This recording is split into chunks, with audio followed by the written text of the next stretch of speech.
Hello race fans, welcome into Studio 3. I'm Alex Weaver here with Zach, Jessica, and Jonathan from NASCAR.com. Let's talk about some young guns and some names that we mentioned all throughout the season. We had some shakeups in 2018. Chase Elliott saw his first win. Erik Jones gets a win at Daytona. We have the Sunoco rookie battle with William Byron, Bubba Wallace. How are we looking for these guys to kind of mature and kind of grow on and off the track this season? I think Erik Jones, he broke through, he got that win at Daytona last year, but if you look at the back half of his season, starting at Daytona, they really built momentum, and they've done that for the past 2 years. So there's only a matter of time before they knock more walls down, so to speak, and rack up more trophies that back half of the summer.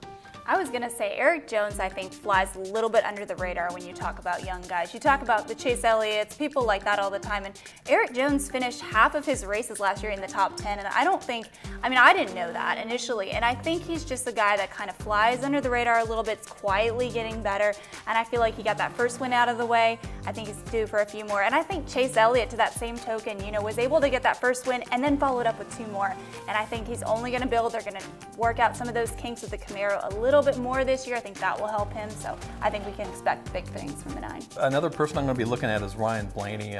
With another year of seasoning, Team Penske has so much momentum from what was just a banner year for them. So I'll be looking to see how he develops and see if he's contending more week in, week out for victories there. The forever rookie, Alex Bowman, we saw great potential with him last season. He had some strong finishes. Could he get a win this season? I don't think it's out of the realm of possibility. Hendrick Motorsports as a whole has to turn the corner. Just getting one car in victory lane, I think Mr. H would say is unacceptable. So for Jimmy, Bowman, and Byron, I think the goal is to get back in victory lane. 2 of those being young guys, I think we might see them get it done. I think we can look for Bowman to shine at Daytona. We often see young guys that maybe haven't gotten that win yet, come in and break through at Daytona, and that could be a spot for him.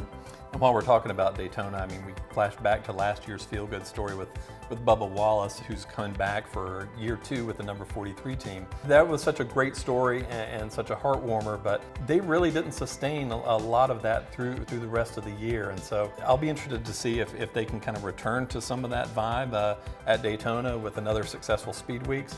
But if they can carry that on throughout the rest of the season. Well, maybe one to consider too is Austin Dillon. He's a young guy as well. Yep.